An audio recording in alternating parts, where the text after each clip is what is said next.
Hello and welcome. This is the Futro Hidden Movie Gems podcast. I am your host, Ty Christensen. I'm joined by Jordan Christensen.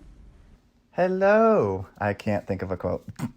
Yeah, are you kidding me, Jordan? I can't You think mean of a to quote. tell me the poisons in the vessel with the pestle, with the flagon of the dragon has a brew that is true? But wait, someone broke the flagon of the dragon. So now the chalice from the palace has a brew that is true, and the poisons in the vessel with the pestle. They broke the chalice from the palace, Ty. You got it wrong. I got it wrong. Ty would have drank it and then died. The pellet of the poisons in the vessel with the pestle. No. I'm also joined by Cameron Mickle. Can't never outfox the fox. Can never Cheap outfox the cheeps. fox. Oh, cool quote Whoa, from the movie. whoa, Cameron's the coolest yeah, one here in the group. man. And we're joined by first comer Kevin Wild. Aloha and hello. Yes. I'm so happy to have Kevin on right now. You have no idea. That's Wild with an E, everybody. Okay? Taming of the Wild. Kevin, how are you, man? I am doing well. We'll get to that. And sorry for the delay. Doing lots of coding stuff, fun stuff, and lots of failures, actually. It was a rough night. So sorry to hear that, man. Well, we're just so glad that you were able to make it on, and we're thrilled to talk about this movie with you. Today, we are talking about The Court Jester, the 1955 movie that came out. The directors Melvin Frank and Norman Panama, and also written by Norman Panama and Melvin Frank. And it stars Danny Kaye, Glynis Johns, Kaye, Basil Ty, Rathbone. come on. You gotta know your movies, man. What did I say? You said Danny Kaye, Kale. like the disgusting lettuce. Clearly Ty is hungry. Yeah. Oh, How that's can so you be funny. hungry I for did say kale? kale, didn't I? I don't know what's going on. That is so funny. Okay, Danny Kaye, excuse me, Glynis Johns, Basil Rathbone, Angela Lansbury, Cecil Parker, Mildred Natwick, and You many know who others. gets hungry for So- kale? Alex and her kids. I don't know what she's feeding her kids, but they get hungry for kale. It's How weird. much sugar did they have to put in the kale? That's my question. It means she's starving her children. Because Everybody's like, I eat, You know can what's eat funny? anything. Actually, you know what's really funny? I thought it'd be really hard to get my daughter to eat vegetables. All I have to say is like, look, it's a plant, or you can be like an animal. I'm like, look, tree or a leaf. And she'll eat spinach because she thinks she's eating like a cow. So I'm like, look, leaf or leaves. And she's like, oh, leaf. And she'll eat it because she thinks it's awesome to pretend to I'm be glad like an you're animal. And training I'm like, Mabel to act like a cow. no. do you ever I'm put it trying in a to be like doggy bowl pig. for her, Ty? What's that, George? Do you ever put it in a doggy bowl for her? You're like, eat up. No, believe it or not, she loves when I put out a bowl of water for her and I'm like, drink like a puppy, and she'll lap it up from a bowl on the ground. It's hilarious. Dude, we used to do that with the Scooby-Doo cereal. Me and Grant. Right? I keep thinking like I should probably watch what I say about how I parent my kids because, 10 years from now that'll be considered child abuse for all I know, and CPS gets called on me and comes and takes my kid because I openly admitted how I treat my Or daughter your on the kid will end up podcast. suing you. See, this is the bad she'll part grow up- about she'll be living an- in the information age is because, I mean, your kids are going to, like, whenever you try to tell them to behave, they're just going to look at you, they're just going to go through your Facebook history and see, like, and see all the crap you post. He's like, look what you did when you were my age. It's so true. Dad, I didn't know you were at the protest. I didn't know you set fire to the Capitol building. Oh no, but it was for a good cause, so Oh, I love it. Oh my gosh. Today we're talking about this crazy movie. Kevin, what was it like watching this movie for the first time, and what was it like rewatching it for this podcast? Well, watching it for this podcast was kind of redundant because I know every single line I've ever seen, but How were you introduced to this movie, Kevin? Did your family just grow up on it? So my parents showed it to me. It'd been a long time family favorite, so I've honestly known it as long as I can remember. I remember taking it to like a young or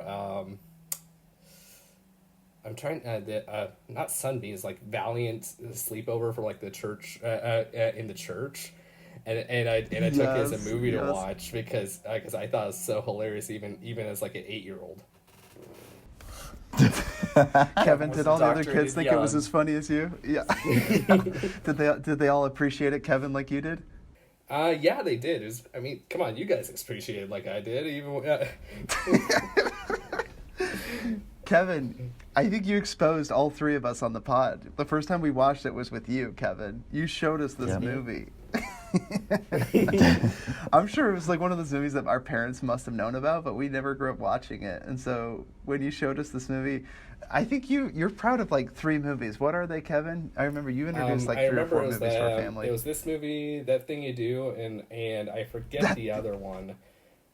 Right, That Thing You Do, though. I do remember when we watched that together as well. That was a good one. That's so that was funny. a good one.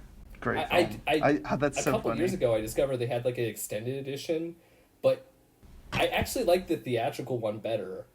It's just like the extended edition's way too slow. It's like, I mean, they spend like half the movies like before they make it big in that one, and it's just like way too long. It takes way too long to build. Just like get to the story already. Awesome. Well, okay, so yeah, I guess all of us were exposed to this movie. I mean, what was it like for the first time for me watching this? I remember thinking like, what is this movie? Why is Kevin showing us this? But then like, I think once the first musical number happened and we were all laughing hysterically with the Fox the Fox, and then midgets appear, and then there's theatrics, and there's gymnastics and impressive choreography, and a literal human pyramid of midgets or physically challenged people, whatever you want to call them. I remember thinking like, now I know exactly why we're watching all this movie together as a family. So yeah, the first time I watched it, I was kind of in disbelief, and watching it again was so funny because I don't think I'd touched this movie since we watched it last. But yeah, it was a fun rewatch. This movie is crazy long for a comedy. It's like 1 hour and 41 minutes long. So it's definitely a long watch, but really funny to also rewatch. Really expensive for a comedy too. I mean, at the time it was the most expensive comedy movie ever made. Oh my gosh. I believe it. With those sets, they built all that. That was very impressive. That's actually one of the reasons why the movie bombed so bad. It's just because it was so expensive. Like, I believe the number was it was made on a $4 million budget, which for the time was ridiculous, and it made about, in its original theatrical run, it made about, I think it was like 2.2 million. Yikes. And so originally bombed really bad, even though it got great reviews. It's just the problem is it had such a high bar that it was never going to clear it. And I think you can actually see that pattern into movies today. I mean, you never see comedies that are really super high budget because comedy doesn't have to cost money. But at the same time, I'm really happy they made this one. Yeah, because they actually played to some of the aesthetic about this movie. We'll get into that in a minute. Cameron, Jordan, do you guys have anything else to add just about what was it like rewatching it for the pod? No, yeah. Like you said, I don't even know how many times I've seen this. I've seen it probably 5+ times, and then rewatching it for the podcast. I don't know, I kind of enjoyed it, excited seeing it in like at least 5-6 years. And I don't know, the humor is still spot on, it still hits. There were some things that me and Jordan kind of talked about earlier about, I don't know, some things don't hold up as well over time, but still, it's just... Oh, the wenches. Oh, yes, the wenches. Jokes that could not be made in 2020. There's like a Me Too movement, like just lawsuit that's just in the wings from this movie, like from actors on and off set, man. Like, holy crap. Come on, wench. I just the term wench. I know the wenches have arrived. Where are they? Wenches, oh yes, oh my wenches. Oh no. Oh, that's great. Jordan, how about you, man? What was it like rewatching this movie? I was a little reluctant at first to watch it because we had seen it so many times as a family. I was like, oh man, I don't know if I want to watch this right now. But as soon as I started it, I was like, oh, This is amazing. And I'm so glad Kevin introduced it to our family, because we're super huge fans of old films like 9 to 5, What's Up, Doc. Like, this falls right in that category. Just fun, old school movie that we just absolutely love, and very endearing, fun. It's very family friendly, so. It reminded me a lot of, it had the vibe of Some Like It Hot. Yeah, and Some Like It Like Hot, the yes. comedy. That's another good one. Although they did have like more mature humor that they just kind of slipped in there, but that you never really got as a kid, and then you're like, oh wait, that's what they're gonna do. Oh, Yeah. The whole scene with the king and the Breckenridge daughter Exactly. or whatever, talking about Breckenridge. It's just like, hey, don't mind me. Don't think about his disgusting old body writhing on the floor in pain and agony. They say it isn't catching, and you're like, And then- what are they talking about here? Like, But oh, the thing is, it's STD. 8 years old. Like when they say "go make love to the princess," I didn't really get what that meant. But I was like, "Oh wait, what?" Now you must go make love. Not me, you fool, to the princess. Oh my gosh. Well, we're going to go around and say 2 of our favorite things from this film. Kevin, why don't you start us off? 2 of your favorite things from this movie. So I like musicals. I like old time musicals. But one of my complaints about other ones is that where they're just doing like a one music scene after the next, and then after the next one with like a few connecting lines. This one that like, I liked that they made the musical scenes like further between and actually had story between there, and humor as well, and as well as action scenes. And so I really appreciated like how well the music numbers were done, and also the frequency. And so I'd say that's 1 for me. And then 2, just like the variety of humor is that, I mean, you have Danny Kaye being, Danny Kaye just being Danny Kaye, which he's like both brilliant, but he also can play stupid really well. And yeah, I guess I guess like just Danny Kaye's acting talent and acting range. He's really, really good. Like, he's one of the best actors of his generation, for sure. Absolutely. I love it. Jordan, how about you? 2 of your favorite things from this film?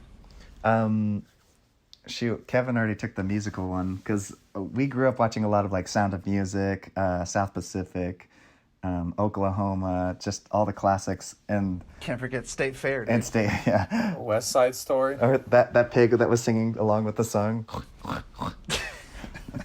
What the fuck? You don't remember that, Cameron? Did you say State Fair? Our State Fair is the best. I said State West Side Fair. Story. $2, 2 2 donuts. Our State Fair. And then the pig That's a starts good singing to the music. It's great. It's great. Okay. Yeah, Oklahoma. Yeah, you have all of them. Yeah, Oklahoma. Although I Anyway, gotta so this say, one. like, What's the other one? oh, go What? ahead. Yeah, Go what were you saying? No, go, Kevin. No, I was just thinking is like, as far as musicals go, I'd probably say my all-time favorite, I mean, other than this, would probably be Singing in the Rain. I'm a big fan. Oh, of that. yes. Yeah. Oh, yes. Singing in the Rain is wonderful. That's definitely up there. for sure. And so it is. Yeah. What else, Jordan?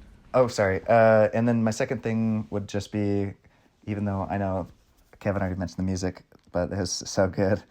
And then the second thing would be, there's a lot of physical comedy in this, and I miss that. I feel like they're going less, I don't know. I just feel like sometimes, Ty's mentioned this before, especially in kid movies, sometimes kid movies kind of get cheap, and they just do fart jokes, and, or, like, those can be funny sometimes, but I feel like sometimes in humor they lean maybe too much into that, where there's so much more you can do with physical comedy, and this movie does a lot of that. Like the whole scene where his suit gets shot by lightning, and then he just keeps like everything gets like.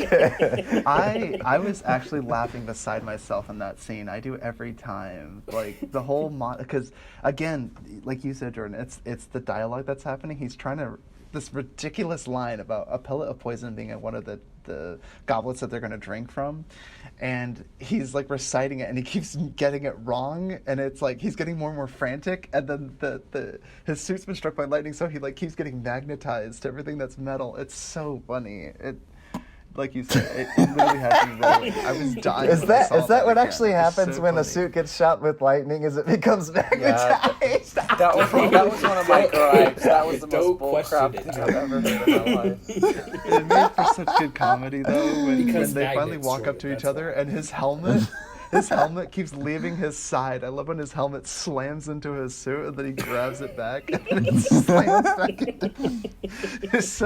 And then they start walking toward the king and he's like leaning on him. I thought that was so funny. That was so great. Like totally make a mockery of like this whole like knighthood thing. It just makes a total joke of all of it, you know, like the noble knights. It's just such a farce. I just love it. Take It's that almost a parody nincompoop movie. and knight that nincompoop by noon tomorrow. Oh my gosh. Okay, I'll say my two favorite things. Yeah, I love the physical humor in this movie. There are some scenes that I cannot get over. Like, I'm gonna explain a scene. It probably won't be funny as I describe it, but there's a great scene where Ravenhurst and Hubert Hawkins are fighting, and they're like they have their swords and they're at each other's throats basically, and then Danny Kaye has been like hypnotized into believing he's the greatest swordsman. So like while he has their swords up together, he reaches over and like grabs his nose and like pinches it. Just kind of like you guys already mentioned, there's lots of really good parts about the film. I think if I were to choose my two favorite scenes from it, the first scene that I absolutely loved, that kind of like got me into like, okay, I'm gonna like this movie, was the first scene where the black fox scene. It was like, can't ever outfox the fox. It had reminded me so much of Shrek in the woods, the dancing thing. Like, that's bad, that's really, really bad. That's what it reminded me of. So when I saw that, I was kind of like, okay, this is gonna be a good one. And then I don't know, the part that I just thought was so ridiculous that I was just like laughing out loud was the catapult part. When they started throwing people on the catapult and then like you just see the most like unrealistic bodies flushing away in the water.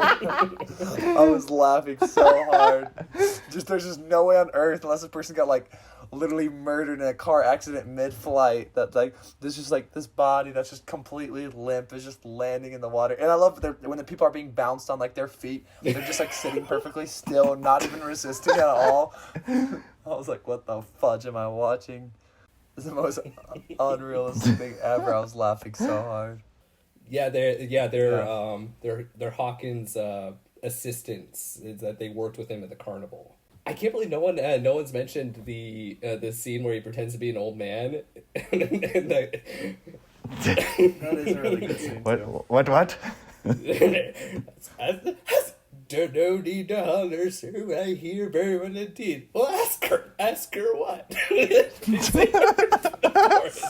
I love that. What took her so long? She stutters.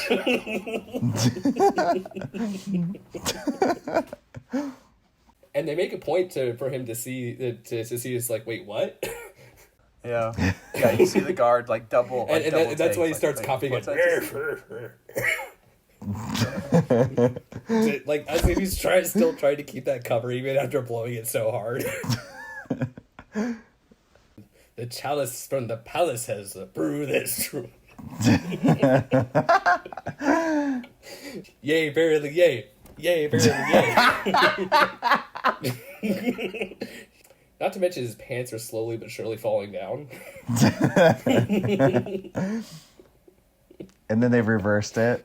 Yeah. Well, that's like when he was swinging from the rope across the thing. All they did was flip the clip, and then he swung back the other way. Another small little nitpick is that when on the I'd Never Outfox that Fox number, when he runs onto the top of the tree and the human pyramid is below him, you do see like the little bars where they're standing on, just in the clip where he runs to the top, is that you can see the bars and right before they do the pan out. Oh. Yeah, because they did Oh, really? Yeah, you can see the little triangle bars right underneath that top of the branch where he's standing on. Oh, snap. My biggest plot hole is it's a dang big plot hole, is that baby has never cried once in its entire life, and it's been like thrown in like a barrel, being like swung around in a basket, like these little like gymnastic midgets are swinging around it in a basket. It doesn't cry once. I'm just like, not sure about that. I guess my biggest plot hole is the whole key to the secret passage. When you actually see the passage, it's like a wooden door. So why don't you just break down the door? Did what that's kinda I thought it some like didn't rocks or something fall down and like only the midgets could fit True, through? but that's only when that's only after they opened it. But like how the big plot point was getting the key to the secret passage. But it's like if the secret passage was a door, and not like a heavily fortified gate, and they clearly knew where it was, like why not break it down? I love that part when they like, how are we gonna get through? It just reminds me of like Blue's Clues or Dora the Explorer. Like, what are we gonna do? And then they're like, the midgets can go in. The midgets. Yeah. Oh, I love this movie. Also, Hawkins originally hitting on what's the brunette's name again? I keep on forgetting. Do you know it, Ty? Wait, sorry, Angela Lansbury, the Princess Gwendolyn, or who are you No, talking the about? character's name. The Jean. Oh, Jean. Yes. The other female lead. The Hawkins hitting on Jean at the first is like the most awkward thing ever, and the fact that she falls for it is just the most hilarious thing. Yeah, it And doesn't it's seem there'd be likely more that he room if you lands raised her. your arm. Raises the opposite arm. I was like, look at this dude. Dude, oldest trick in the book, man, right? Yeah, there'll be more. Yeah, well, no, but doesn't he raise his And hand she like was straight in the literally air? asking for it. Literally. Yeah, she's like, he like puts his hand up in the air. She's like, it'd be easier if you put up your arm, and he like puts it straight up in the air. She's like, around me, or the other arm, right? He raises the other one. I can't remember what it is, but not too smooth. I actually enjoyed that part where he wasn't the main Fox character. Like he actually has like a brother or whatever that's actually like the outlaw that's like skillful at sword fights and everything. And he's like the brother that believes in his cause, but he's not particularly good at fighting or, really brave, but he wants to do his part. And so that actually kind of works to the story's credit because he's not like the hope that you would expect from a protagonist character. He's actually kind of a bumbling fool that's like in this greater movement and this greater cause. So I think that actually works to its benefit. But I would just say I guess we'll get into who wins the Academy Award for this film. I think hands down course. Danny Kaye. Yeah, he is just chewing the scenery. He is going for it. Yeah, he killed it. Yeah, for sure. I don't think there's any debate there. Well, actually, no, I'm kidding. Well, actually, let's see. I would argue for Razzie, who gets the worst or overacting. Oh, just somebody over the top. Dude, I think just the Razzie would go to the Black Fox. I was just disappointed with the lack of involvement. I don't think I saw him fight once in the entire show. He was kind of mean at the talking beginning about- too, wasn't he? He was like, Yeah, and like they're talking about how he's like the most like bad A dude in the entire thing. Like the only person who can beat him is maybe Griswold, and then I like see him like fight. I don't even see him fight like once, like maybe for like 5 seconds. I was like, okay. I might put in a note for Griswold, but I think that his character is supposed to be like overly serious, so I'm not sure I really can knock the performance, but because it is kind of like the polar opposite of Hawkins. Yeah. So I guess I couldn't really ding him for that. So yeah, I mean, I couldn't really identify a bad performance, so to speak, but yeah, I probably agree with Cameron there, if I had to choose one. Or I would go with the dude who was like the secret, like who the guy was already like on the inside in the castle. And I didn't realize it until the second time or like to like the 6th time watching it, but like he died. Noel 'cause they're, like, Drayton, Fergus, yeah, right? he died. The It's guy like, that "Can threw you the tell you pigeon. information?" Fergus. Yeah, I was like, Who gets the Wrestler?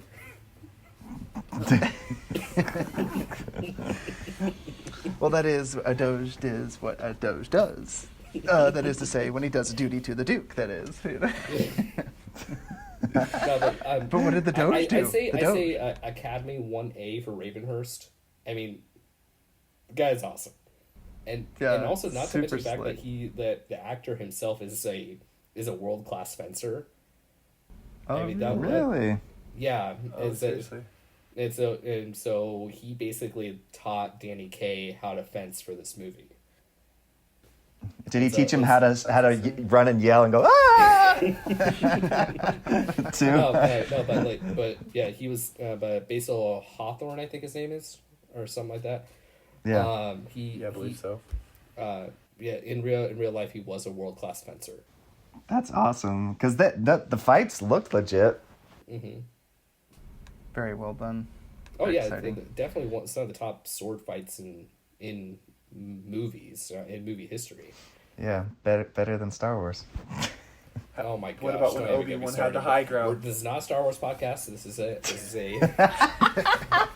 I have my thoughts. I know. We need to bring you back on for Star Wars, Kevin. That's what we need to bring you on for.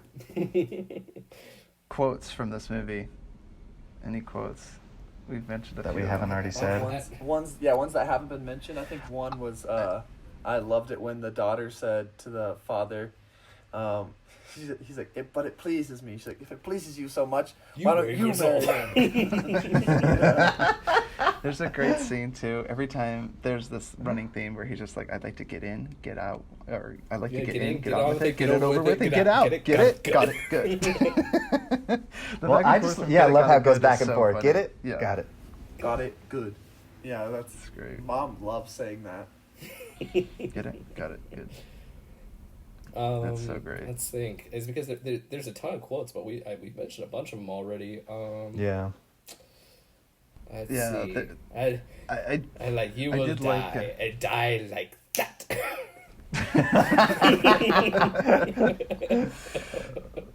That was another. What? Go, Cameron. I was just saying I love the way they emphasize like the purple pimpernel.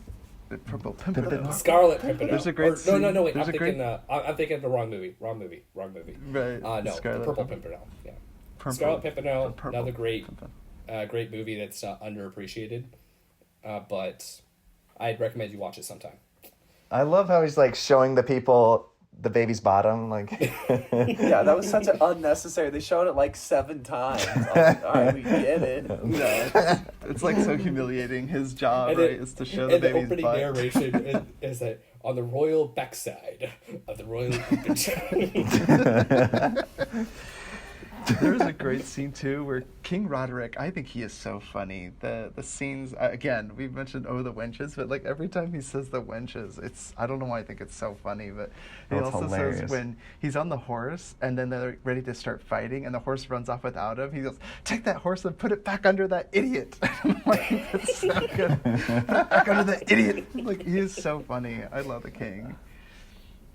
And then it's just like, you spent some time in the Italian court? Well, yes, what a better place to court Italians. He's like, oh, an Italian court. Oh, he has such wit. This should be good. And he's like, there should be music and food and the wenches. Oh, yes, wenches. Oh yes.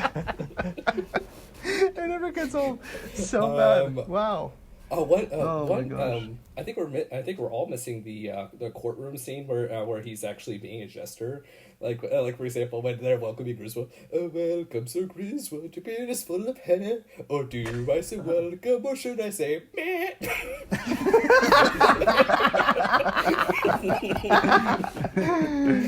Oh my gosh. Yeah, for real. Yeah, it's great. I also love it every time he does the kind of like the completely, when she's like, I'm Brunhilda, like he doesn't remember anyone's name. Like, I love it. It's just like, I'm Fergus the ostler. Griselda. When Fergus Griselda. introduces himself, he's like, I'm Fergus the ostler, and he goes, Hooga the Hooga's a whatsler? Hooga's the whatsler? Like, he can't remember anyone's name. It's so funny. And then there's a great scene. One of my favorite moments is when everyone comes to him and he's snapped out of it. So he's been out of it for the longest time. Ravenhurst is like, okay, take care of the assassination or whatever at this time. Effective plan 1 or whatever. And then she's like, meet me and the princess is like, meet me outside the castle gate, at midnight or whatever. And then someone hands them the basket of the baby, it's got the baby in it. And he's just like, what is going? That's a great scene where it all builds up. It's just so great. It totally reminds me of Robin Hood Men in Tights, but I almost feel like the Yes. humor is almost a little bit better just because it's I don't know, it can still be what it is, this really fun, like Knight's Age or whatever movie, but it also pokes fun at all the tropes of those different things, you know, like... Well, it's definitely a lot cleaner than Robin Hood Men in Tights. That's for sure. More family friendly. Also, Men in Tights is like... Men in Tights, I guess, is a little more self-aware, and the Court Jester is like more keeps itself in the setting. Like for like, it's been a long time since I've seen Men in Tights, but don't they have like a rap number or something like that? And things like that. It's a lot more self-aware like that. It's a movie and. Good point. Yeah. Yeah. Go ahead. I was just gonna say, I don't want to go back to nitpicks, but I did. The only thing it did, I sometimes find myself fast forwarding. It reminds me of all Disney movies where they always have that one girl song, you know, and this one had that girl singing, and I was just like, and so I sort of fast The forwarded. lullaby at the beginning for the prince. Yeah, when they're in the barn and and they're cuddling and stuff, and she starts singing, I'm like, fast forward. For sure. Just like, you know, Mulan has that one well, all the Disney ones do, you know, they have that one girl song where she's alone and she wants to be... I'm not sure I don't think she ever sang, but I do know that, like, the I'll Take You Dreaming song, I don't think she ever sings that song. I think it's all Dana Kaye. Really? I'm pretty sure it's all Dana Kaye. Jordan fast forwarded through it though because he knew it was coming up. He just skipped it. Whoops. Yeah. I'm positive that she never sang in the movie. Oh, dang it. Whoops. I guess I didn't know because I fast forwarded it. There's a great scene. One of my favorite lines of dialogue comes when he goes, "Take the witch out and burn her." When they keep trying to get rid of the Grimhilda or whatever, and he's just like, "Harm one hair on her head, and I throw myself from the highest turret." And he goes, "Gwendolyn, you go too far." And then he's like, "He's right, rules of chivalry, you know." And then he's like, "Rules of chivalry, be hanged, and so will you." And he goes, "She'll jump." He like gestures to his daughter. It's like she'll kill herself. Like, why is that so funny? Like that is so. That did bad. make me laugh really hard. I do remember She'll that. jump. Like, hey, you know, he gestures to Gwendolyn. I love that. That is so funny. It's like really dark, but oh my gosh. Oh, it's great. Another part that really made me laugh was like it was in the musical number in the courtroom, or not in the courtroom, but when he's actually being a jester, and they say it's like, "Oh, what you learned from the Spaniards," and he said, "Oh, the first step is really easy because you just stand and stand and stand." So he starts speaking Spanish, and then and he's just standing there like looking all dramatic, and then Julio, and then he just stops and goes, "Ah!" There's a great scene too where Hawkins introduces himself to Ravenhurst, and he's like, "Hey," he's like, "Oh, you're the Ravenhurst, like the real Ravenhurst." He's like, "What do you mean?" He's like, "Does the king know?" Like he always throws the whole plan away by revealing. It's like you know, Ravenhurst, the real Ravenhurst. Like, does the king know? Does the king know about you being the real Ravenhurst? I don't know. I think he throws his accent into everything. I know, like the whole, and that's where a lot of the comedy comes from. Is just the situational, like complete, like being out of the loop. The humor comes a lot from that. It's so great. Mm-hmm. But any other quotes or scenes that you guys want to mention? I think I wouldn't say a quote, but I think one of the scenes that I really like is when he's first discussing the plan, like while he's like super brave and where he's snapped into his hypnotization, and he's discussing it, and then all of a sudden they're saying, "Oh, they'll drop like flies," and he just snaps twice, exactly like flies. and then the entire scene where the king and Gwendolyn are arguing with each other. They keep on snapping. He keeps on coming out of the curtains and going back in. Yes, I that whole really like swooning scene. the Oh yeah, go ahead, Kim. No, I was saying I really like the physical humor in the scene where he's like when they present Griswold, and then he's like kicking him, and he's like to try the other side, my lord. And he, like kicks him on it. So fun fact, yeah, and then the girl's kicking him in the butt too. And so fun fact from that scene is that they really did kick him hard, and they said he had like his butt and his hips were like really bruised after filming that scene because they kept on kicking him, and they were doing takes after takes where they kept on kicking him. Oh my gosh. That reminds me too, like the whole plot, like how he is in this situation or in the middle of all this, and so like the three guardsmen or whatever make a pact to like make sure that the queen marries the Griswold or whatever, and then like that inspires the witch Broomhilda to poison the three men, and they think Ravenhurst thinks this is the gesture that poisoned them all, and he goes, outstanding, and he's like like people are dropping dead, and he's like, wait, what? And they all think it's him. He's like, you're a genius, and he's just like, oh, what's going on? People are dying left and right. I had nothing to do with this. Into them thinking he's the Black Fox. Right, yeah, yeah, exactly. They think he's the Black Fox. That's so great. Oh, man.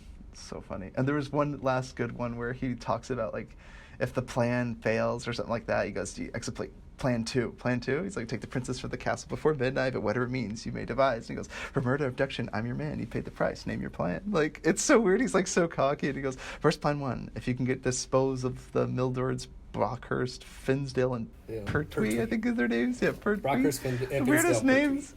And he's just like, he goes, are they married? And Ravenhurst's like, yes. He goes, order flowers for the widow. Get it? Got it. Good. Order flowers for the widows. And why is that so funny? Himself into that because they remember it was like planned midnight horses at the north gate, and then she confesses that her love for him, and then Ravenhurst thinks that was all part of his plan to get her from the castle. He's like he goes from plan 1 to plan 2 without a moment's pause. The man is pure genius.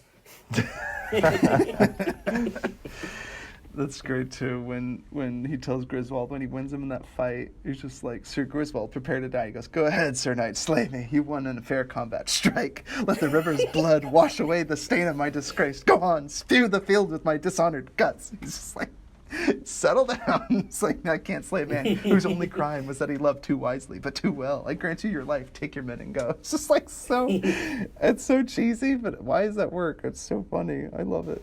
So, well, honestly, like I can say one reason why that works, and it's Danny Kaye. Yeah, I mean, yeah, exactly. I mean, I can't think of a modern day actor that would be able to pull off this role the way that he did, or even in the same atmosphere. Yeah, no, for sure. Yeah, the words and sentences he can enunciate and say is unbelievable. Like, I just watched, was it Good Boys, or what's the movie about the comedy about those kids, the rated R comedy? I think it's... The Good Boys? I think it's called Good Boys. I know which one you're talking Good Boys. about. Yeah. So Good Boys, they couldn't, because they're kids, I mean, they couldn't say more than 2 words before they had to cut. And so there's like 1 million cuts just to get them to say a couple of phrases. And I was just thinking, like, I mean, they were kids, but still, like, I don't know. You just don't see comedies like this anymore. It's a bummer. I thought that was just part of the editing. I think that's interesting you mentioned that, because I'm sure those kids could recite lines. Like, I've seen the kid act in other things too. But, yeah, I don't know. Well, yeah. Like that kid from The Boys. He was in that movie, with 4 kids. Dr. Sleep. Doing 4 kids, like, at their age and getting them all to be just right, it's got to be a hard feat. For sure. I mean, I remember acting in the middle school play, and I remember how hard that was. Kevin, you were in the middle school play. What play did you do? In 8th grade, I was the lead role in our production Go Fish. I love my it. My character had a photographic memory, but intentionally got 88% on every test because he didn't want people to think that he had a didactic memory. Oh. Do you remember any lines from your play? I remember one line from my play. I was the father in Midsummer Night's Dream, and I said, "Fateful Lysander." That's all I remember. I remember saying it's like 88%. That's the magic number.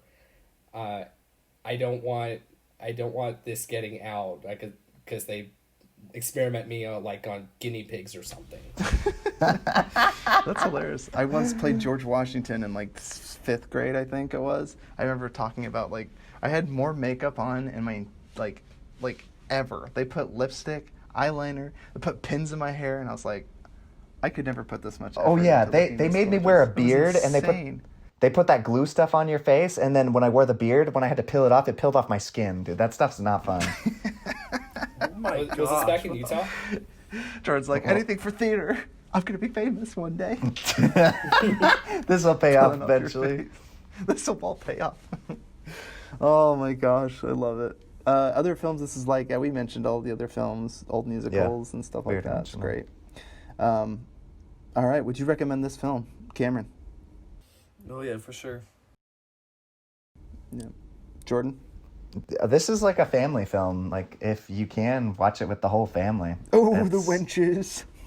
But the thing is, you don't Unless- even when you're a kid, you don't understand that like that could even be construed as inappropriate. You're just like, oh, Yeah, well, unless- that's wenches.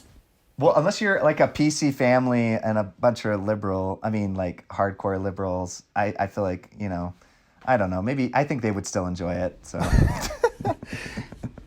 Well, and not to mention is that you always have to remember that films, like, no matter what your political ideology or how you view things today, so you have to remember it is an art. It is a piece of art based on the time it was made, and yeah.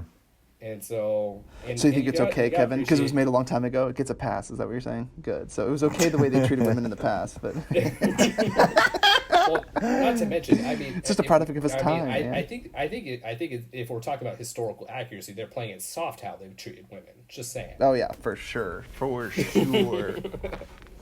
I mean, again, you still had Angela Lansbury, who was like monumental in women's rights. I mean, like she was the first women rights advocate in any film ever in Mary Poppins. I remember that actually. So historic and then times. she had Historic that huge times. role in Murder, She Wrote Yeah, for the longest sure. time.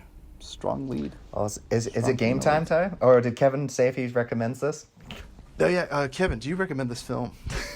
You've already recommended it to everyone I know. You could know? definitely tell by the conversation. I 100% recommend this film. I love it. I can't think of someone who would not have a sense of humor, because I know humor is relative based on your likes and dislikes, but I don't think I've met a person who has not appreciated the humor in this movie. I mean, the first time I showed it to my wife, and English isn't her first language, and but she still really liked it. She still thought it was hilarious, and I will say, watching this movie with you, Kevin, is 1,000 times more fun to watch this movie Yes. with you. For Yes. sure. You have a contagious laugh, Kevin. I like to think so. In my humble opinion. So, yeah, I definitely recommend this movie too. I think this is a great film. And even though you might even argue like it's campy or it's kind of silly, this movie is really fun. This movie is so much fun to watch, and I think everyone could get a kick out of it, from the dialogue to the action set pieces, the whole hijinks. This is a very fun movie. When you say campy, Ty, are you referring to those people Kevin hates in Call of Duty? Camper versus campy, Jordan. I mean, come on. Yeah, campers, man. Happy campers. I just miss when Kevin would say that. Camper! Eat I crap! didn't miss it for too long. I think I complained about it a lot last time we played. Yo, eat crap. Eat crap. Eat crap! I got that for my roommate in college. It was hilarious. Dude, us playing Sticks and Stones Black Ops 2 was Oh my the gosh. most fun I'd ever had playing video games, Kevin. Is Sticks and Yes. Stones, me, you, Kevin, So we're all screen cheating. Jordan, and Nick, all four of us playing Sticks and Jordan, Stones. you were Oh just my jealous God. that I was owning you every single game when we used to play that along in high school. Set the record straight, right, Kevin? That's right. Well, it's because Jordan and Gabe and Nick all wanted radar on so they could find me, and I was like, no, I could beat you with radar off. You don't need that. Oh, we don't need any badges. And even when the radar was turned on, I still owned you. It was awesome. I think we played enough games where everyone at least won once, but I love hearing you have this version in your mind, Kevin. How it went down. Hey, Jordan, deny that's what happened. I can't that because you kept saying rated R. What did you say? No, Radar. On. I had Oh, radar. on. Minimap. Yeah, radar on. Remember when we played World at War? Oh, with Kaye that's right. and- You did. No, you did do. You killed us. Hey, when you said rated R, it did remind me though. I just have to bring this up because it is movie podcast. When we tricked Kevin to believing that Terminator 3 was rated R, and we convinced Kevin to see it, and he had never seen a rated R. I had seen a rated R, but I just didn't like. I mean, even to this day, I still don't watch hardly any at all, just because. Yeah. I mean, because in some way it just pushes me to like where it's like, I mean, there's a difference between where anything that's gratuitous. There's a difference between necessity and gratuitous, and Yeah. in a rated R movie, I'm fine watching a rated R movie if what happens is of necessity and not gratuity. Yeah, it was just because the first three Terminators were rated R, so we're like, this third one, Kevin, I know we told you it's PG-13, but it's actually rated R, and you're like, oh no, and we're like, but Kevin, you got to just stick with us and stay and watch it with us, and then afterwards he's like, you guys tricked me. It was PG-13.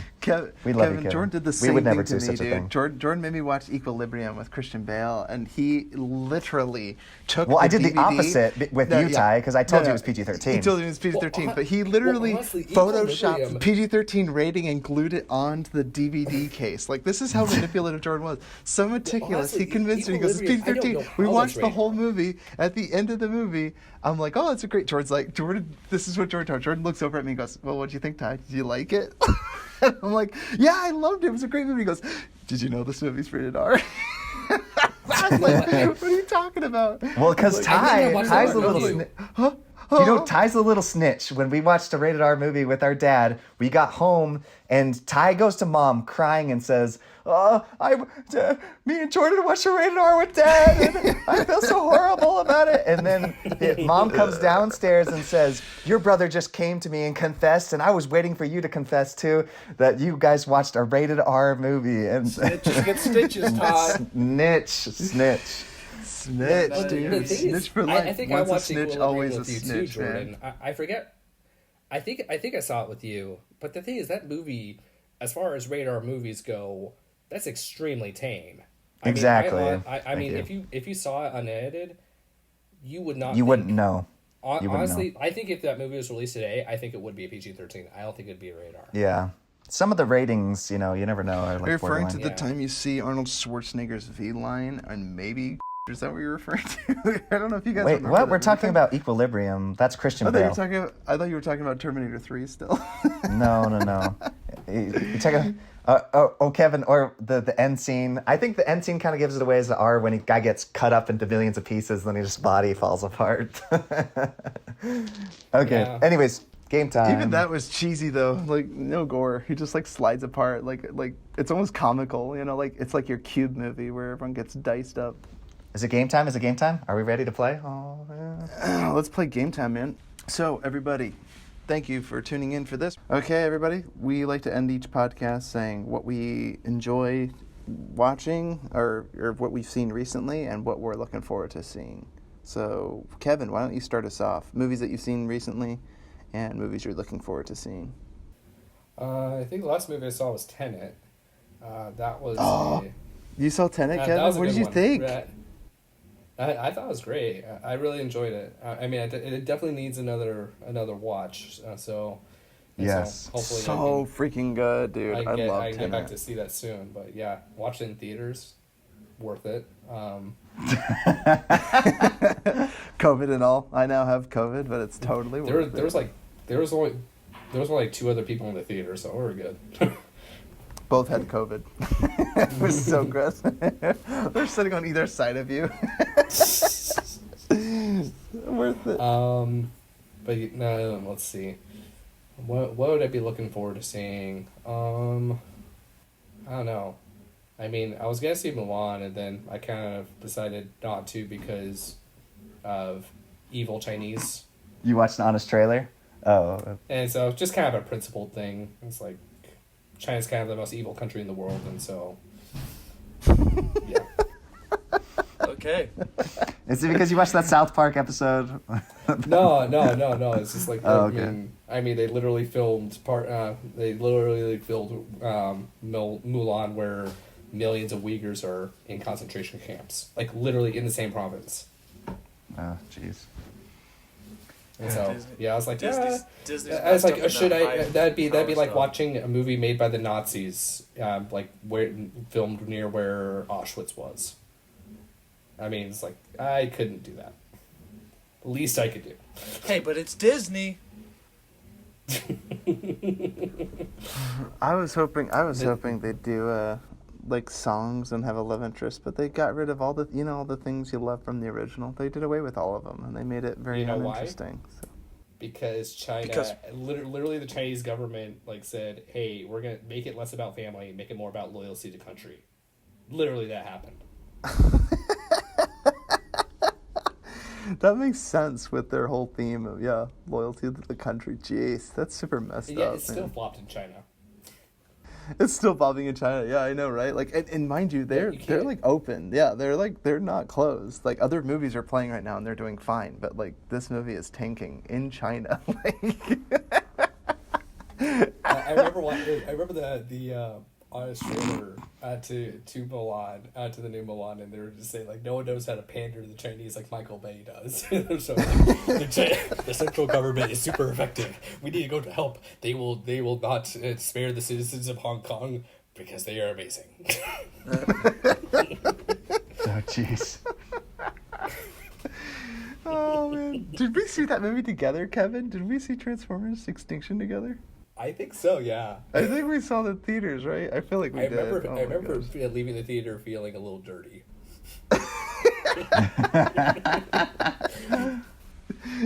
Just like leave and you're like dejected and you're like, oh, I just need a shower now. Oh my gosh! Did you see hear about that movie on Netflix? That Cuties movie. Yeah, Ty talked about it last podcast. I hardly mentioned it, but Oh yeah. my gosh! It's like I just saw the clip. I saw the clip on Twitter, like of the dance routine. Seriously, like I felt like I needed to take a shower and like brain Yeah, bleach or Ty something because canceled his I was Netflix. disgusted. Yeah, dude, I canceled Netflix and some brave gesture to cancel. No, I mean, it was weird because like I didn't even think about They mentioning lost it. billions of dollars. Their stock went down by like billions of dollars. Oh, good. It's gross. That serves him right though, because like in the end, it's weird because it's not like I expect to get my morality from this, but it's weird that they thought like, well, one, there was I know there was blowback because the thumbnail image alone was like hypersexualized and like trying to like lure people into watching I have no it idea what you because guys of are the talking thumbnail. about. What are you guys talking 11-year-olds, and the actresses are actually 11. The thumbnail image, Cuties is Cameron. It's a movie about some young females exploring their sexuality. Basically, I mean, it's 11-year-olds. pedophile central, right? Anyway, 11-year-olds twerking. it sounds really funny when you say it that way, Kevin. Like, what is it about? It's about 11-year-olds. And, Oh and my it's not goodness. like older actropes playing 11-year-olds. They're actual Well, 11-year-olds. And you know one of the I can't think of a disgusting better. things I heard can't think of a about better movie episode. A movie podcast episode than the Court Jester to talk about Cuties. that. No, but what's crazy is that they said I think they said had about 650 11-year-olds try out for the role. And what do you think tryouts included? What in Yeah, a movie it's- about twerking? Sorry, I love it every time you say that word, Kevin. It's wildly inappropriate. I just looked up the IMDb to see what the controversy and everything. And I'm like, oh, it's just as perverse as everyone's playing it up to be. And I thought like maybe this is like an overreaction, but you don't need to see a thing in order to. And I get it. Like at the very end of the movie, they learn it's not a good thing. But it's kind of weird when, for example, like if I were to make a movie about how violence is bad, and I make the most violent movie in the process, I'm like, see, look, excessive violence is bad. But it's like you literally did the thing you're chastising and criticizing for, right? So Yeah. they're actually pushing the narrative that over sexualization of a young preteen is inappropriate. And in the last 5 seconds of the movie, they learn it. But it's like you have to understand, like this medium, movies, like you are literally using teenage or preteens, right? 11-year-old girls, like young women and objectifying them in this movie. And you could argue, oh, at the end we teach the lesson. It's like, you still did the thing that you're condemning, right? Like, you were literally rolling around in the mire. Yeah, and it's not like faking it like a violence. It's literally doing it. It's like having an actual snuff film and saying killing people's bad. Yeah, exactly. And so anyway, that's a lot of the controversy around it. I'm not surprised that their stock took a hit because everyone's been pretty outraged. There's been movements, like, I know none of us are really on Twitter, but, hashtag canceled Netflix, and it was all revolving cuties. Now, it's weird that we ended up talking about this. I didn't know we'd talk about it, but I ended up canceling my Netflix account because I was like, not in some brave, I don't go on social media and be like, but I'm doing it on the podcast now just because it came up. But it's like, I don't think you necessarily have to cancel Netflix because, again, I don't know to what extent Netflix is culpable. It could have been just a couple of creepy programmers in Netflix. Like, it may not be the whole. But again, they're responsible for their content is the bottom line, which is why I ultimately decided it's not like drop something my they Netflix snuck account into there. They promoted it. Yeah, exactly. Like, the thumbnails were intended to get viewers to watch this thing, right? And look at the critics. Like, the critics had like 89%. I think it was like 2% from audiences. Like, it is wild. Like, a second, cutie. What were you gonna say, Jordan? Well, I was just thinking, last podcast, the reason Ty didn't want to talk about it is because, do you want it to get attention? Like, we don't want to give it that attention, even bad publicity is still publicity. Yeah, that's true. That's true. Good point. Yeah, and I'm not suggesting you go out and watch this. Again, 85% not at all. critics, I know that. 14% of audiences. It was lower before, but now I'm sure more people are coming around. They're like, oh, well, there is a good message at the end. And again, it's like all those movies we used to watch. Like, we joked about Count of Monte Cristo. The whole movie, it's like, oh, he exacts revenge, and then at the very end, after he got all of his revenge, he goes, I didn't need revenge. It's like, you already got it. You already killed everyone and sought revenge perfectly, and now you're like, I didn't need it to be happy. It's like, I guess in the book they did a better job at that, but anyway. Yeah, it's don't see this movie. Avoid it. Cancel your Netflix. Hashtag cancel Netflix. Is that percentage of the audience, is that like Woody Allen and all his creepy followers? Isn't he dating his, like, I heard he's dating his cousin or seriously daughter or something? Seriously, like, the reaction of the critic class and in the elites, I hate to say, like, the Hollywood elite, like I'm some sort of political commentator, but like, the people, I honestly think just by judging by the reaction to them versus the general population, I honestly think pedophilia is a lot bigger than we know. Oh yeah, no, freak. I mean, like, I'm not even conspiratorial, but you know about this Jeffrey Epstein story? Seriously? Oh my god. This is insane. Like anyway, we gotta start a podcast, Kevin, about conspiracies. No, but, I'm talking about very powerful men that literally I'm had a big an fan. island where they flew very prominent and important figures, political and powerful. And Pedo Island, man, it's a real thing. Okay, well, I'm a big fan of. Sorry, I didn't mean to cut you off, but.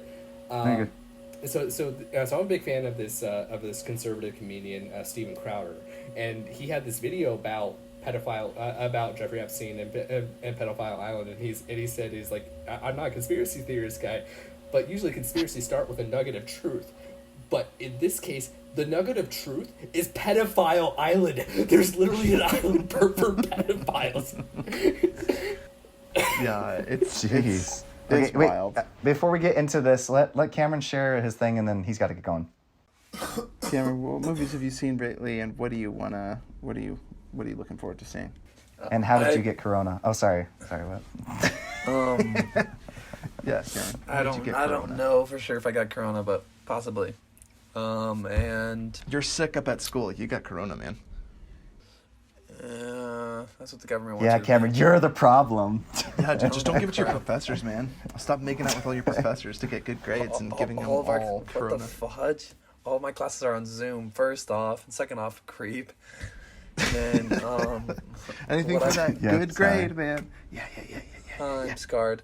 And I haven't been watching much stuff lately because I've just been starting school and stuff like that.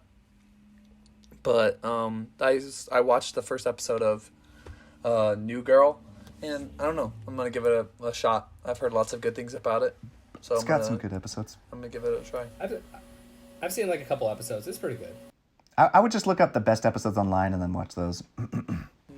Yeah, I don't do that. There's something to that. I think there is invested. something to that. Just like watch the top 10 episodes. Oh, Yeah. I recently with my wife watched Malcolm in the Middle from beginning to end. It was awesome. Oh, Seriously, that's a great show. that is an awesome. That's It's just an amazing. awesome show, and again, it's one of those shows that like couldn't be made nowadays because of the culture and what jokes are appropriate. But it's really funny. It's amazing. Hey, what, Cameron? Really quick. Sorry, just finish up and then you can dart off. Yeah, that's pretty much it. I'm just really looking forward to possibly watching some more New Girl, and then there was also The Boy season 2. oh yeah, the Boys season 2, and then there was also another movie that I added to my watch list recently that I'm excited to see. Manchester by the Sea. Archie, we love you. Oh, I also watched Jack Ryan. I'm on the last episode of season 2 of Jack Ryan. Love Good you guys. show. Peace. Love you, Tom. Cam. Peace, Kim. Okay. Yeah, Jack Ryan's fun. I'm on the last. You episode, started the so- TV series? Yeah, Jack Ryan. Yeah. Oh, I'm on the so last good. episode. So It good. reminds It's a me. It good reminds me one. of like 24. Just a lot. Yes, of it's like torture. 24, isn't it, 24 with a lot Kevin? more F-bombs. Yeah. Yeah. 24 I'm I'm just just glad glad that they cut F-bombs out with they cut out the sex scenes in season 2. Yeah, that was dumb. Yeah. And, But and he wasn't it was a even. waste of What happened to time the in girl? an 8 episode? And what happened to the Yeah. girl he was dating in the first season? She Did just they like even mention disappeared. her? Yeah. Do they even mention her in passing? Doesn't he mention No. her? She just like Literally doesn't even disappeared. mention But Jack her? Ryan is destined to be single. Apparently. Yeah, to me, it didn't work because they kind of played it too much like a 007 kind of thing. But John Krasinski isn't like Daniel Craig. He's not Pierce Brosnan. He's not 007. Like he's a No, he's nerdy, not. nerdy guy that works at, writing. And- like where did I don't know. Oh, did you see that? Like did go you from see the that, first like, season. I apparently enjoyed Marvel's the interested story. in making alternate universe Captain America, and apparently they want John Krasinski to be the alternate universe Captain America. I could see that. I didn't Why know not just that. have a Hawkeye? He would be an awesome Captain America. Isn't he like supposed to take it up from here on? Oh, but I it's hope he alternate does. universe. So like, Have you been watching The Mandalorian, Kevin? Do you like it? I like it overall. I think it's a little slow moving, but I like it. Yeah, there were Okay. like 2 episodes where it sags right in the middle. Yeah. The And prison problem is episode that, with all I the don't mind prisoners, filler I was just episodes, like- but the thing is, like, when you have like an 8 episode season, you don't have a lot of room for filler episodes. And, Yeah. and so it's like, if you're gonna have filler episodes, make the season longer, produce more episodes. Yes, Like, yes. one thing I really don't like the trend with modern TV shows is because of the streaming services that they make them shorter. They make the episode Yeah. run shorter, the season runs, like they make them. Yeah, usually standard is about 8 episodes. 8 to 10. Yeah, mainly Yeah. 8. Yeah. And the thing is, like 24, you got 24 episodes, and it's awesome. And they're 40 minutes too. Now it's just like 20-minute episodes. Ty, you look tired. No, I'm not tired. You just hit me, man, talking about the Court Jester. I've been smiling and laughing so hard. Kevin, having you on has been so much fun. Dude, Kevin, we need you on again. We love having you on. Are you kidding me, Kevin? We'll have to have you on I for like enjoy Star being Wars or on. something. Yeah. If you want to do that thing you do, or Star Wars, or Well, if you want to go, one movie I haven't watched in a while is the Bourne series, but just the original 3. Oh, yes, man. I would do. Yeah. Bourne. Because I would the definitely thing is, do like, Identity. The Bourne original trilogy is underrated. I mean, it's never mentioned in like those best trilogies, and I put it around like 7 or 8, in my personal opinion. In Oh yeah, trilogies. I would argue that those are 3 excellent films. Like I don't, because Especially- sometimes when you especially Bourne Ultimatum, Oh, they yeah. just knocked it out of the park with action. right, uh, but even and usually story. with sequels, they always fall. Like I mean, I could name like 3 different series, right? You have Live Free, Die Hard, or like the Die Hard series. The second one is terrible. Mission Impossible, the second one's terrible, but then the third one kind of revitalizes it and solidifies it, and then 4 comes a few years later. Like they did this with all the movies, but like Yeah, Bourne they- was a little different because I didn't see the 4th, or the 4th one was like Legacy, and it had Jeremy Renner, and I think he did Legacy the best he could. Legacy But was pretty like, good. how can you make a Honestly, Bourne it movie was. without Matt Damon though? And I didn't see the newest one. Well, it's because called Jeremy just Renner Bourne, is a but- pretty good actor, but the problem is, He is. like even though he's a good actor, he still doesn't like as much as they've tried to make him the big thing, he hasn't become it. It's just I guess he can't get out of that typecast of being a supporting character. Right. Well, or given the proper role. Like, I mean, trying to fill Matt Damon's shoes, I do not envy the person that has to try and do that. Like, he just doesn't have as much boyish charm and charisma as Matt Damon. Like, Jeremy Renner's awesome, though. Don't get me wrong. Like, I love 28 Weeks Later. I think it's one of such a great film. That was one of his first films, you know, like, that he did. That and, like, before he got famous with, like, this whole Hawkeye thing. I think he's really good. But, yeah, just the charisma that, like, Matt Damon, like, there's only a few actors that can pull that off, so. Yeah. It's true. Got to give him credit for trying. I've been watching, I watched The Boys Season 2 up to Episode 5, which was so great. So Without spoiling good. it, they did this scene where my jaw literally dropped, and then they didn't commit to it, and I'm a little disappointed. I kind of wish they went Oh, full-blown. the dream. Yeah. Yep. So, without spoiling it, Well, if you I guys haven't seen it. The Boys yet, so don't spoil it. Dude, if you want, Kevin, you can use my VidAngel tried. account. Highly recommend you watch VidAngel. Does it get to the radar territory? Yeah, you can use my VidAngel account, Kevin. It is the most gory and language-ridden show you can watch. And a lot of inappropriate sex stuff. Dang. Kevin, use no. It's like I like Carl Urban. not good. Carl Urban, I really like Carl Urban. yeah, Kevin, Oh, use yeah. my I love VidAngel Carl account. Urban. Me and Cameron watched it edited, and it's amazing. Nice. Yeah, watch it Yeah, for I sure. appreciate that. I'll text it to you. And then what else have I been watching? I've been watching The Outsider. Oh, yes, The Outsider. I'm going to talk about it more when I finally finish the series. I've watched the first 6 episodes. So flippin' good. Episode 1 and then the first 10 minutes of episode 2 are the greatest. Like, amazing. Directed by my boy, Jason Bateman from Arrested Development and all my favorite stuff. Dude, and Ozark. It has a very Yes. similar feel to Ozark. Very Meets, similar. like, The Killing. If you remember that show, The Killing. Yeah, Love I that never show. saw Ozark. I heard it was good, but I just heard it was extremely rated R, so I just can't. yeah. You can watch that on VidAngel too, Kevin. Look at that. You got all these shows now to watch. Kevin, you will if you watch them like you watched How I Met Your Mother, all 9 seasons in like 2 or 3 weeks time. Hey, I watched How I Met Your Mother with my wife, and she says Again. we need to buy. And she says we need to buy them. Challenge accepted. Kevin, I was there when you started pilot all the way to episode 9 finale. I was there, and like, Yeah, I think I because did, we were like- roommates at the time. right. But I think you literally watched it in what, like 2 or 3 weeks time, right? Yeah, If something like that. It was ridiculous. We went and visited your family, Kevin, your brother or your sister, right? In Yeah, my Utah. brother. Damn. We stayed there for a day, and I think I spoke to your family more than you did. I was like, oh, Kevin was busy watching his show, man. You had to finish watching, man. True binge watcher right here, folks. Anything you're looking forward to, Ty? I'm looking forward to finishing The Boys Season 2, and I'm looking forward to finishing The Outsider.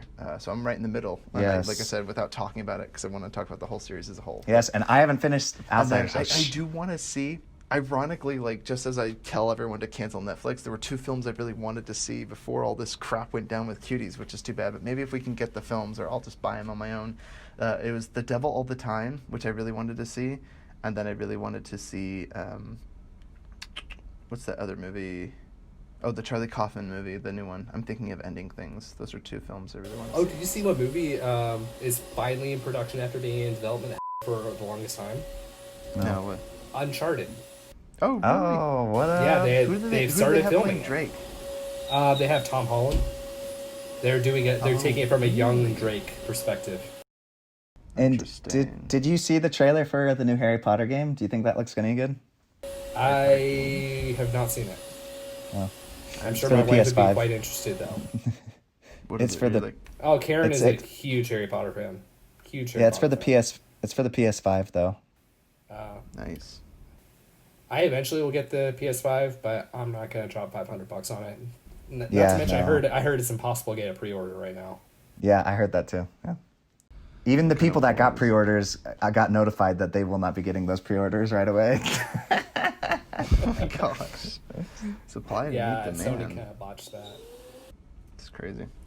All right. Well, without further ado, we will be closing out this podcast. Thank you, everybody, for tuning in. And Write you in really don't like me emails, to questions, complaints. You really don't like me to say what I've watched. I get it. You Oh, always I'm cut me sorry, off. Jordan. Yeah, Again. Let me finish. Leave us a review. Write us an email at Jordan has the best futromovies@gmail.com. movie opinion of all time. Of all time. That's right. That's right. Jordan, hit us up, man. What have you been watching lately?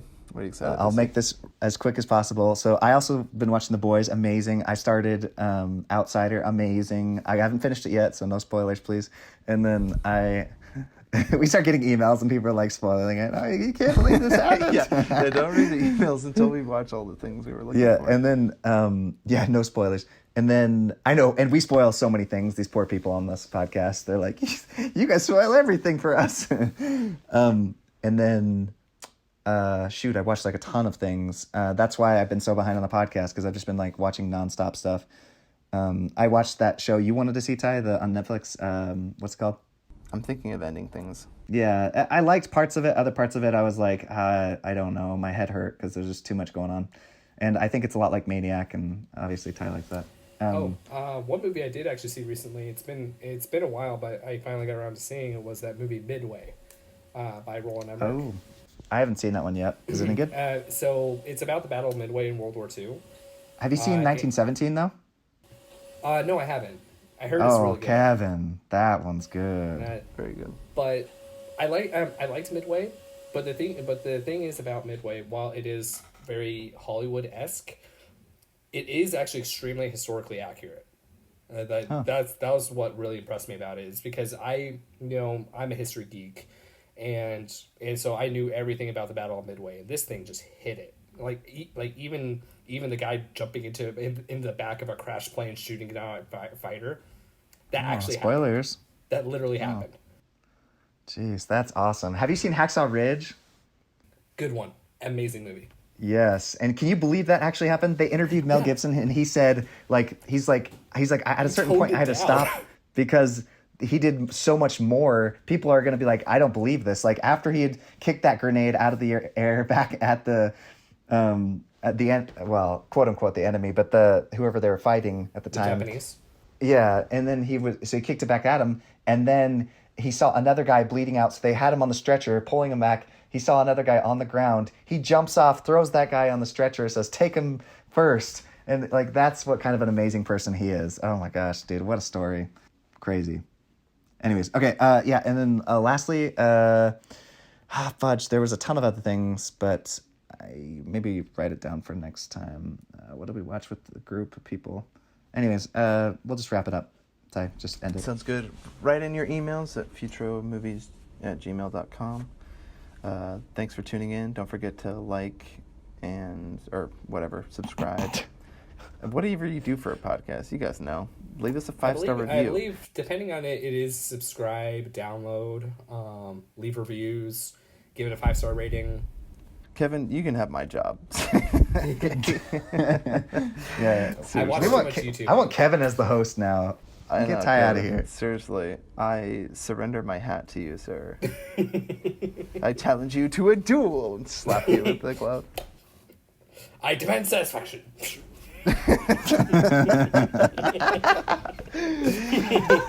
What was that from? Demand satisfaction. Was that from Court Jester? What was that from? No, that's just the traditional way that you challenge someone to a duel back in the colonial days. Is that you say, I demand satisfaction. I demand satisfaction.